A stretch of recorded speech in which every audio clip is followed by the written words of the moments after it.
Estamos en el Foro de Salud de la Guía de Bienestar. Gracias por continuar con nosotros. Y vamos con un tema, pues, sin duda, todos los temas han sido importantes, ¿verdad? Para vernos 10 años más joven. Y bueno, vamos a platicar sobre un tema que seguramente es muy sensible, un tema muy sensible y que seguramente hemos vivido con nuestra familia o con personas cercanas, amistades, etcétera. Y me refiero al deterioro cognitivo, ¿sí? Vamos a hablar sobre la importancia de reconocer los primeros signos de deterioro cognitivo y está acompañándonos la neuróloga Brenda Bertado Cortés. Ella es especializada en neuroinmunología por la Universidad de Barcelona, es coordinadora de la Clínica de Enfermedades Desmielinizantes del Centro Médico Nacional Siglo XXI, en donde destaca por su experiencia en enfermedades como esclerosis múltiple, epilepsia y miastenia grave.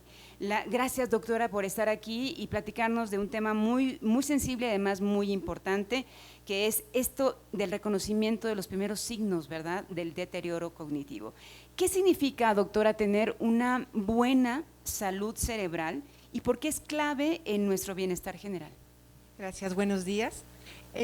La salud cerebral es súper clave por muchísimas cosas. Al final nuestro cerebro es el director, es el que orquesta, el que nos da el pensamiento, el que nos da el cómo somos, cómo pensamos e incluso el cómo sentimos, el que hace que nosotros podamos mover brazos, piernas, o sea, es realmente muy complejo.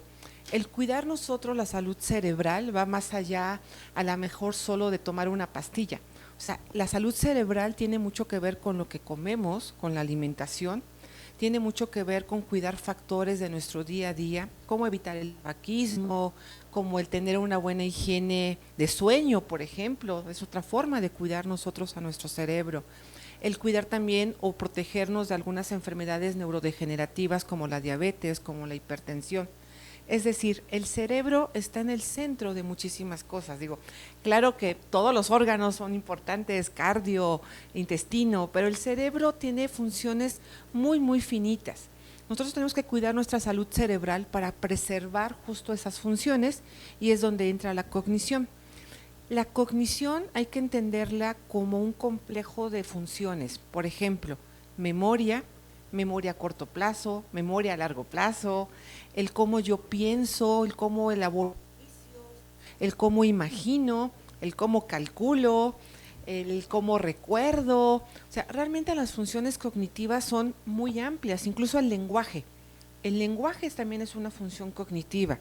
Entonces, el cómo voy a cuidar esa función cognitiva, insisto, no es solo un factor, no es un medicamento.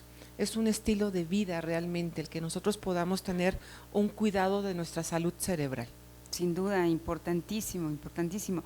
Doctora, y en su especialidad que es la neuroinmunología, que explica, ¿cómo explica esta conexión entre el cerebro y el sistema inmune? ¿Sí? Y además, ¿cuál es la relevancia de enfermedades como la esclerosis múltiple? Sí, el sistema inmunológico tiene pues todo que ver, ¿no?, en todos nuestros órganos, a nivel cerebral y muy específicamente en enfermedades autoinmunes, la que es a lo mejor la más conocida a nivel cerebral es la esclerosis múltiple. Nuestro sistema inmunológico está encargado de reconocer lo que nos puede afectar, bacterias, virus, células cancerosas, por ejemplo, y todo el tiempo está funcionando, está rastreando. En las enfermedades autoinmunes, nuestro sistema inmunológico, por algún desencadenante, por algún switch, imagínenselo así, ataca a nuestra parte del cuerpo, en este caso al cerebro. El sistema inmune desconoce a estructuras del cerebro, en este caso la mielina, y entonces al destruirla viene una serie de factores y de alteración de las funciones. ¿Por qué? Me voy a regresar un poquito. Ubiquemos a nuestra neurona. Todas nuestras neuronas tienen su cabecita, tienen su cuerpo y tienen un recubrimiento que las hace funcionar. Ese recubrimiento es la mielina.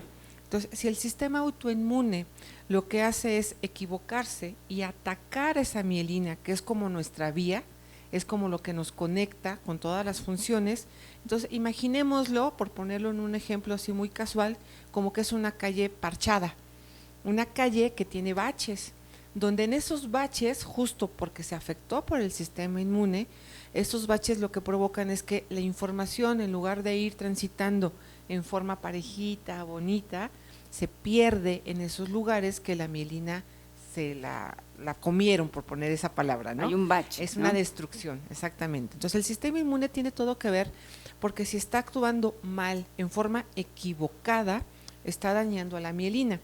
Y si entonces tenemos ese daño a la mielina, todas las funciones que comentaba que hace el cerebro, desde las motoras, las sensitivas, la coordinación, todo lo que hace se va a ver afectado. Entonces, en específico, ¿qué es la esclerosis múltiple y cuáles son las manifestaciones en esta condición, doctora? La esclerosis múltiple es una enfermedad autoinmune. Es una enfermedad que causa, como les comentaba, esta destrucción de la mielina, por eso es que se llama desmielinizante, y que lamentablemente ataca a un grupo de edad muy específico. Vaya, puede aparecer en cualquier edad, ¿no?, de nosotros, pero especialmente ataca a gente joven, ataca a personas entre los 20 y 30 años. Puede haber en los extremos, puede haber personas de 60 años que debuten con esclerosis, también hay en niños, pero realmente la mayoría del grupo de esta enfermedad autoinmune, desmielinizante, crónica también, porque no se cura, pues son gente joven, de 20, 40 años. Entonces, las manifestaciones clínicas, pues pueden ser, y me voy a ir como más o menos en orden, visuales, son jóvenes o les decía yo, puede ser en cualquier extremo, pero son más jóvenes, que pueden tener problemas visuales. A lo mejor empiezo a ver doble, volteo y ya veo doble todo, o tal vez disminuye la agudeza visual, ¿sí? Y no que ocupe lentes, sino que de un día para otro un ojito empieza a ver menos fuerte, menos clarito, los colores los empiezan a bajar en la intensidad. ¿Por qué? Porque puede atacar al nervio óptico. Entonces tenemos manifestaciones visuales. Tenemos manifestaciones sensitivas. A todos, no se me vayan a asustar, a todos se nos ha dormido un brazo, sí, una pierna, pero en esta enfermedad hay un adormecimiento muy peculiar, como muy ardoroso y muy constante. Me siento mal, se me duerme la pierna, me empiezo a mover y ya no pasa nada. En esta enfermedad las alteraciones sensitivas son constantes, permanentes, interfieren en la función. También puede haber afecciones motoras. A lo mejor de repente no puedo agarrar mi brazo y no puedo moverlo, o a lo mejor lo puedo mover, pero como también maneja la coordinación, o sea, yo para agarrar este vaso fue muy complejo, mi cerebro tuvo que calcular la distancia donde está el vaso, tuvo que tener el tono y la fuerza suficiente para agarrarlo, tuve que verlo, ahí entra el ojito, ¿sí? Entonces si hay una alteración en la coordinación, empezamos a hacer esto, y no puedo agarrar objetos. También se puede manifestar por alteraciones cognitivas también, faltas de memoria, fatiga. Todos nos cansamos de nuestro día a día, pero esta es una enfermedad que les da una fatiga realmente muy, muy importante. O sea, mover mi mano, pararme a lavar los dientes, bañarme, se les complica mucho. Alteraciones de esfínteres también. Imagínense tener 20, 30 años y tener incontinencia urinaria o incontinencia fecal en algunos casos. Entonces, como el cerebro, pues el sistema nervioso central, que es donde afecta la esclerosis múltiple, pues funciona para todo nuestro día a día. Entonces, es una enfermedad que se puede manifestar de muchas formas, lo cual diríamos, bueno, pues es más fácil encontrarla.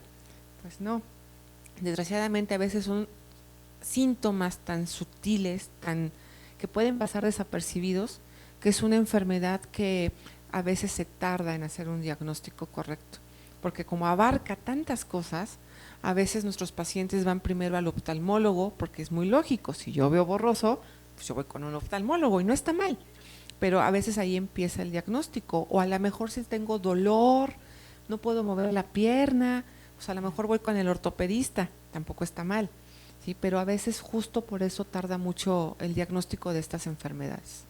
Claro, puede haber muchas señales de alerta, que finalmente es lo que estamos platicando aquí, la importancia de atender esas señales. Pero entonces, ¿cuál es la importancia del diagnóstico temprano que se puede dar, doctora? Digo, entre todos estas señales que usted ya nos comenta que puede ser varias, ¿no? ¿Qué avances tenemos de tratamientos también para mejorar la calidad de vida? Diagnóstico temprano y tratamientos. Sí, el diagnóstico temprano es básico. Este grupo de edad, que también olvidé comentar que es más frecuente en mujeres, Y entonces imaginemos a una chica, a una mujer de 25 años que de repente empezó a ver borroso, y como también esta enfermedad se da por ciertos eventos que se llaman brotes, a veces la misma enfermedad se limita, se para.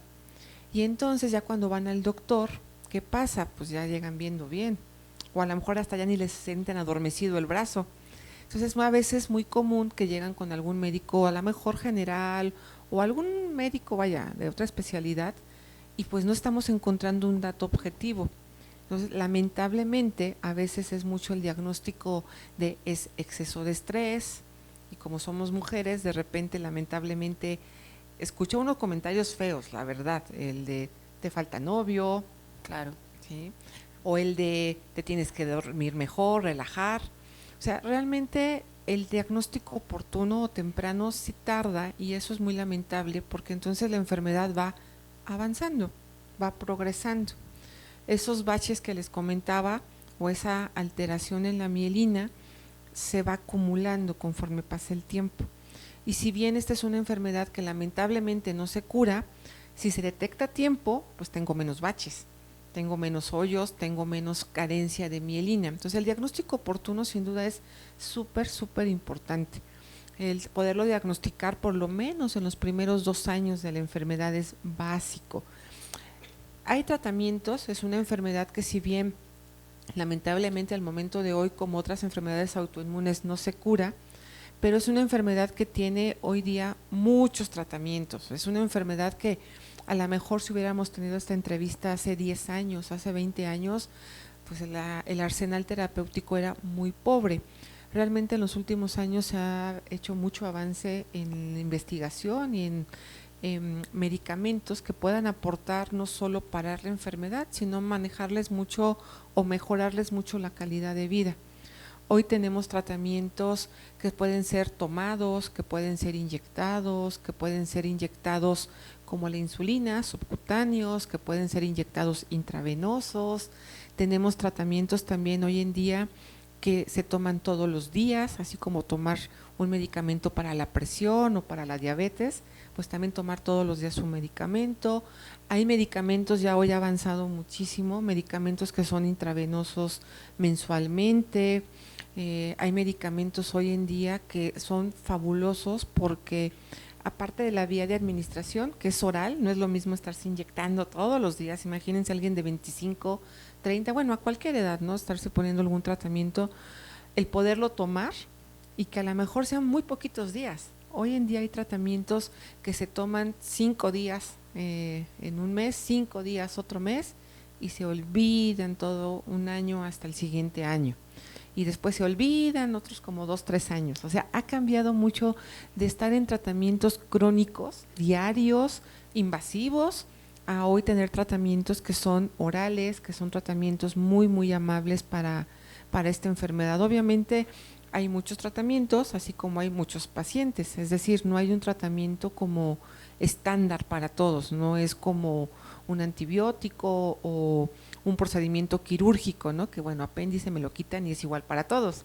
Aquí no, es una enfermedad muy diferente, muy multifacética, que va cambiando, y entonces afortunadamente tenemos muchos tratamientos y hay que buscar nosotros como que el tratamiento más adecuado para cada paciente. Por supuesto. Y hay o sea, ¿se puede confundir el diagnóstico con otras enfermedades? Sí, parecidas, no quiero decir parecidas, o que tienen también condiciones que afecta, por supuesto, a la movilidad. Sí, doctora, a veces se puede confundir. Muchas veces, Sí, más que a veces, muchas sí, veces se me puede imagino. confundir.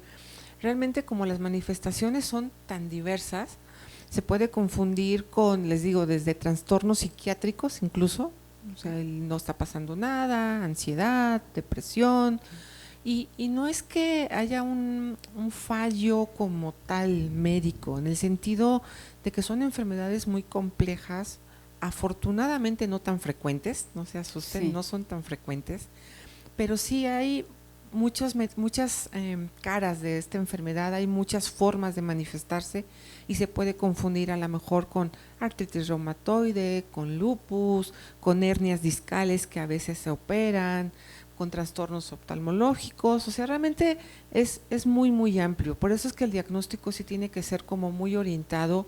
El diagnóstico como tal lo tiene que hacer un neurólogo, esa es A eso iba también a la especialidad. ¿Con rama. quién recurrir? Sí, Ajá. ahí tienen que ir con un neurólogo. Ahí generalmente les digo, bueno, es que no es normal si alguien tiene 20, 30, 40, 50 y se me duerme un brazo, no puedo mover una pierna, no puedo coordinar. Es inmediato. Es inmediato, no se automediquen, acudan con su médico. Nadie mejor que ustedes sabe y conoce su cuerpo, porque también es cierto que a veces sí van, o sea, tenemos muchos casos que los pacientes acuden, pero a lo mejor no se hizo un adecuado abordaje, se escucha muy fuerte, pero a lo mejor no les creyeron los síntomas.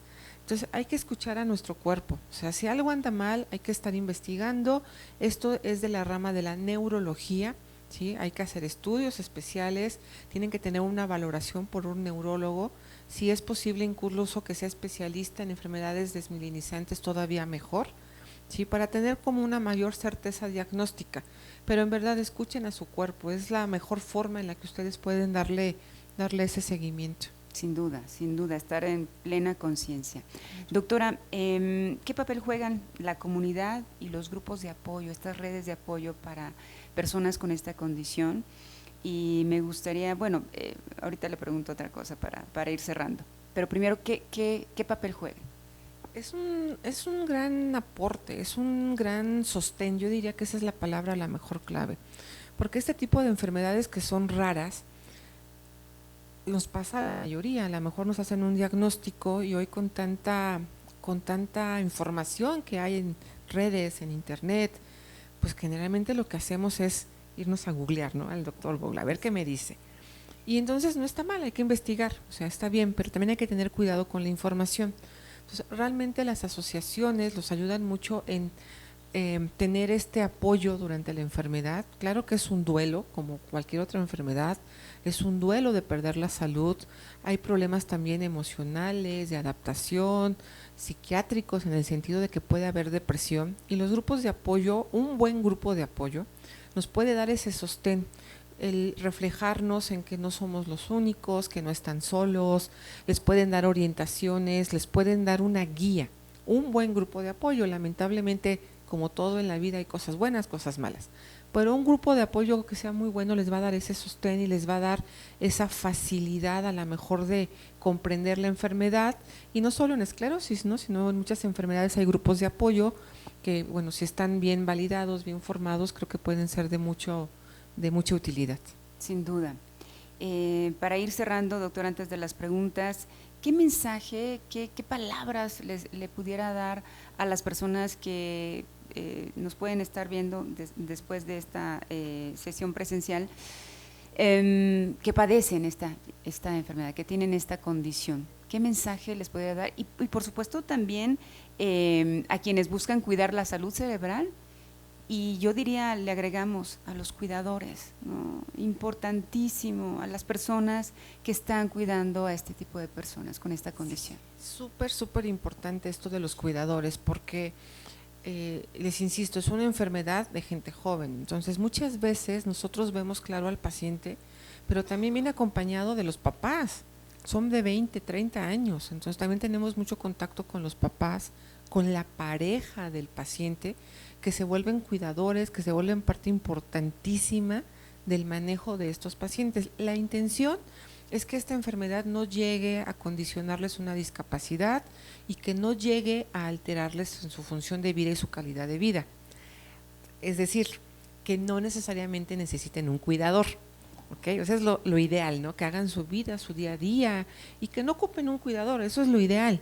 Pero a lo mejor cambiaría la palabra de cuidador por un acompañante. O sea, siempre va a haber como la necesidad de ese acompañante en su enfermedad, de ese hombro en el que de repente se quejen, en el que de repente se desahoguen, más que como tal un cuidador, ¿no? Me encantaría que sean más sus acompañantes, porque la intención es esa, que no ocupen pues un cuidador a lo largo del tiempo. ¿Qué les diría? Pues que, y no solo a los pacientes con esclerosis, sino que todos escuchemos en verdad nuestro cuerpo, que le hagamos caso, que lo cuidemos. La salud cerebral y la salud cardiológica y la salud de muchos de los órganos lo podemos hacer en el día a día, cuidando lo que comemos, cuidando lo que pensamos, en el sentido de que también hay que tener esa higiene con el cerebro, qué cosas le metemos al cerebro, qué cosas vemos, qué cosas hacemos por él. Hay que hacer lectura para evitar el deterioro cognitivo, hay que hacer crucigramas, hay que hacer sopa de letras, o sea, todo el tiempo es como si fuera un músculo, en el sentido de que hay que estarlo estimulando todo el tiempo. Claro, sí. Lo dice muy bien, hay que seguir estimulando. Y me encanta, doctora, lo que comenta de ser una compañía para este tipo de personas con esta condición. Y me encanta que hay un mensaje entonces esperanzador. No lleguemos, ¿verdad?, a que cuidemos, sino acompañarlos en ese proceso y no llegar a que el cuerpo se imposibilite, ¿sí? Esa es la esperanza. Muchísimas gracias, doctora. Y vamos a las preguntas. Por acá tenemos una y por acá tenemos tres. Gracias. Muchas gracias. Buenos días todavía. Doctora, si hay antecedentes de Alzheimer o demencia senil, ¿esto puede ser condicionante para tener esclerosis o no? No, afortunadamente son enfermedades, afortunado en el sentido de que no se cruzan, son enfermedades diferentes. En el caso del Alzheimer, y es poco la probabilidad de que sea hereditario, es un contexto de neurodegeneración diferente. En el caso de esclerosis múltiple va por otro brazo total, otra carretera totalmente aparte, está en el grupo de enfermedades autoinmunes. Entonces, no por tener algún antecedente, a lo mejor mi abuelito, mi tío que tuvo Alzheimer, tengo esa predisposición a esclerosis, afortunadamente no van en ese sentido. Gracias. Gracias, doctora.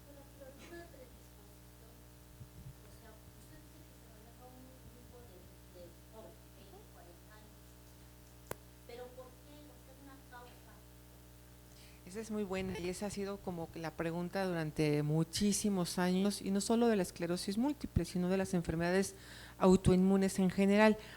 Como un desencadenante específico, al día de hoy no hay. Sí hay factores que se han relacionado, y esa es muy buena porque hay factores, por ejemplo, niveles de vitamina D de dedo bajos.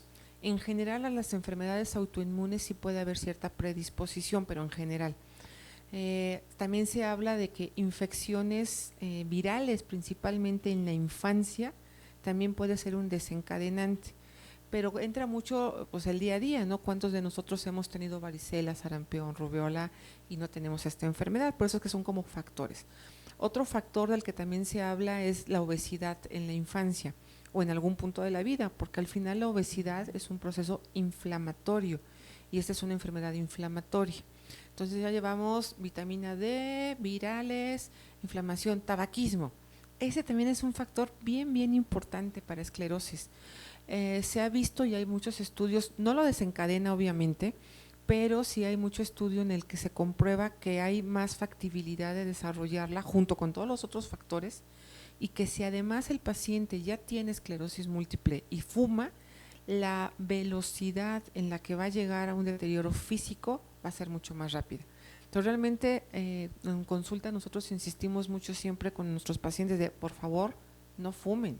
O sea, no hay medicamento, el mejor del mundo, si no controlamos esos otros factores, nos va a ayudar. Entonces como tal no hay una causa como para señalar, pero sí hay muchos factores que podemos ayudarnos a controlar, y para las enfermedades en general, no solo para esclerosis múltiple. Gracias. Perdón. ¿O darte cuenta en algún estudio que te falta la mielina? Sí, o que la estamos perdiendo, ¿no? Que la estás perdiendo. Y te quería preguntar otra cosa. ¿Es nada más en la esclerosis o es en todas las enfermedades autoinmunes? No, en el caso de la mielina, solo es en esclerosis múltiple, mielina. Porque, por ejemplo, tenemos enfermedades autoinmunes como lupus, asma, es autoinmune, vitiligo incluso, psoriasis, o sea, hay muchísimas. Que perdamos mielina es muy específico de esclerosis y otras desmielinizantes. Digo, la que más se conoce de las desmielinizantes es la esclerosis múltiple, pero hay otras. Hoy hay algo que tiene un nombre muy largo, que es trastorno del espectro de neuromielitis óptica, muy largo. Tenemos otras que son enfermedades que se llaman MOGAT, o sea, son varias, pero la más frecuente dentro de la infrecuencia de estas desmielinizantes es la esclerosis múltiple, es como la más conocida, pero hay varias. Ahora, la mielina es un proceso que nosotros conforme vamos envejeciendo, y es parte del deterioro, pues vamos perdiendo no solo mielina, vamos perdiendo tamaño cerebral, nos vamos atrofiando. No hay algo, no hay un medicamento que nos diga perdiste 100% de mielina y te voy a recuperar el 100% de mielina. Hay muchos medicamentos hoy en día para esclerosis específicamente que tienen cierto grado de remielinización, porque incluso la misma enfermedad tiene cierto porcentaje de remielinización.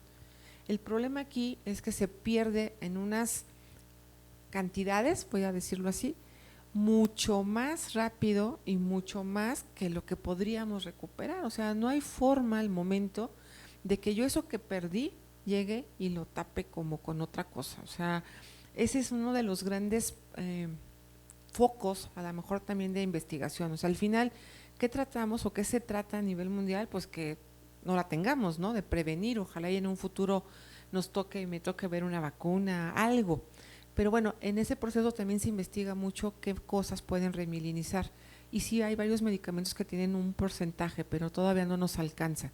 Por eso es que muchos de los esfuerzos van dirigidos a evitar que se pierda.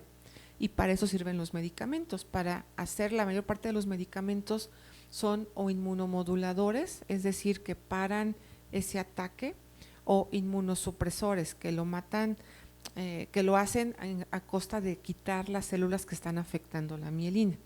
Entonces, los medicamentos en general van como en ese foco, evitar que perdamos más, porque la que ya perdimos ya no la va a recuperar el paciente con esclerosis. Por eso también el diagnóstico oportuno es súper importante. Lo que se perdió, ya se perdió. Gracias. Sí, es un freno, ¿no, doctora? Sí, por acá tenemos. Gracias. ¿Hay algún estudio que se puede hacer para detectarlo a tiempo? A tiempo, ahí son como muchas palabras interesantes. El estudio con el que se diagnostica puede ser es una resonancia magnética, que es lo que generalmente pedimos, de encéfalo y de columna. Tiene que llevar gadolinio, que es el medio de contraste, que es el que nos ayuda a evidenciar las lesiones. También cuando es a lo mejor un poco más complicado el diagnóstico, se pueden hacer otras pruebas, se puede hacer una punción lumbar, sacamos líquido, se manda a estudiar, también hay que hacer pruebas de laboratorio, pero es cuando tenemos esta sospecha. Lamentablemente no funciona al revés, o sea, no funciona como que vamos a hacernos todos los que estamos aquí una resonancia y a ver si cachamos, ¿no? No hay forma. Sí es, y es una enfermedad justo muy por síntomas, muy clínica. Nosotros cuando tenemos algún paciente, nuestros criterios diagnósticos son totalmente clínicos y se complementan con estudios, pero no existe como una prueba de tamiz como para que todos aquí nos hiciéramos una prueba, porque también, insisto, y esto es importante, no es tan frecuente, no quiero que se queden asustados, no es una enfermedad frecuente. ¿Hay algún porcentaje? En México sí hay porcentajes e incluso están cuantificados los pacientes, o sea, de todos los millones que somos, ahora a ver en el INEGI cómo sale 2025, pero hay aproximadamente 28,000 pacientes en México, o sea, que en la proporción, o sea, no es una enfermedad frecuente. Y puede variar de uno a 2 de cada 100,000 habitantes, va más o menos en esa frecuencia. Entonces, no es que no haya un beneficio, claro que sería maravilloso que existiera un tamiz y hacerlo a todos, aunque la frecuencia sea baja, ¿no? Pero al momento no existe un tamiz o algo que podamos hacer para anticiparnos. De acuerdo. Doctora, la diferencia con la ELA. Muy buena pregunta. Toda la diferencia del mundo. Lo único que comparten, ELA quiere decir, es la abreviación de esclerosis lateral amniotrófica. Lo único que comparten es la primera palabra, esclerosis, es lo único.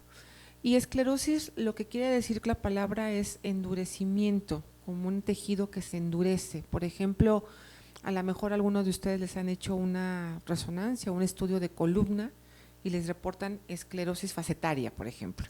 Esclerosis quiere decir endurecimiento de tejido. Entonces, lo único que comparten la esclerosis múltiple y la esclerosis lateral amniotrófica es la pura palabra y que son enfermedades neurológicas. De ahí en fuera, la verdad es que creo que ni siquiera conviene como ver las partes clínicas porque son dos cosas totalmente diferentes. La ELA en general tiene síntomas que nosotros catalogamos como, así se llaman, de neurona motora superior, ahorita les explico qué es, y de neurona motora inferior. Es decir, es una enfermedad 100% motora. Esta es una enfermedad que no se mete con la parte sensitiva, que no se mete con la parte visual, que no se mete con coordinación, es motora, pura y específicamente motora.